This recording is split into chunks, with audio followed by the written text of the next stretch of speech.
Hello, Bridgertons. So it's Lady Whistledown Wednesday, which just means I'm here to talk about the characters in the story. Since you're here, click the button and subscribe, and also click the bell and the word all for notifications. And I want to talk about Anthony and Kate and their mamas and the relationship that they have with each other, and that wonderful season 8 that just like broke your heart. And that is when the mamas, Violet and Mary, have a conversation with their eldest child. And it's something that has been like needed to have been said for a while. And I feel like this is in the back of Kate's mind, and this is also in the back of Anthony's mind, and it is what propels them to finally say, yes, we are going to get together, or even entertain the possibility of getting together. So right here, you could see the pain on Violet's face when she sees her son finally break down. Like, he even rocks a little bit in this scene, and she's there to announce that, Kate is awake, and he's like, all of it just pours out of him. And that's a conversation in itself. But then you see the look on Violet's face, knowing that she is part of the pain that he is feeling. And she even sits down and has this whole conversation with him in that beautiful voice. She has that soft voice.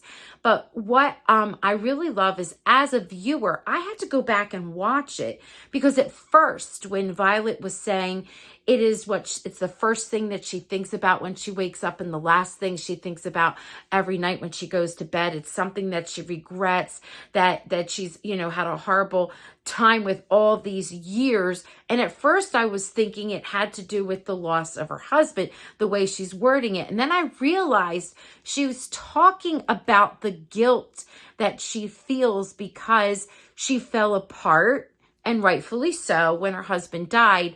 And she leaned so much on Anthony, and because of it, he's a bit broken. And she sits down and she apologizes. Now she knows that he's in love with Kate, because he's basically said it to her. And he said to her that, he can't allow it. He's not going to act on it, because he saw what it did to his father and mother when the father passed away. And he would never want to be the cause of that pain or giving someone else that pain.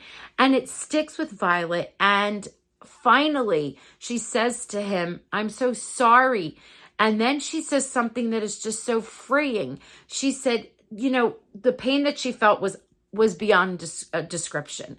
But she would do it all over again and again, because it was worth it. And she's like reaching his soul. And so it's like, okay, you could do that. Don't let her get away. Now, of course, he messes it up, because he doesn't really, it's hard for him to explain how he truly is feeling when he is with Kate. And that, again, is a whole other story. But the power right here, I feel like Violet is the catalyst that gives Anthony the strength that he needs, the wake-up call that he needs to pursue Kate and say, look, I just don't want to marry you out of mere obligation. I want to marry you because I want you, I desire you, and I love you. And I love this connection that these two have. By the way, the acting in this scene is like amazing. If, like I was saying before, if you pay attention, you see the actress and the actor like actually rock a little in their body movements, because they're in such ache and pain. And then we see now the scene that's very similar, that complements Anthony and Violet, and we see Kate and Mary. And this is powerful. This scene is so ahead of its time. I mean, even in today's world, for someone to take on a young child, and she said, you were mine, you were my daughter. And poor Kate feels like she messed up, and she had to, make it right. And her mother was grieving, and Mary was like, so were you. I'm sorry. I see what I did. And she's like shaking her head. The look that's on her face is like, it's almost like she's frightened when she realizes that her daughter, who she loves, feels like she wasn't really deserving. Like like love is like owed, right?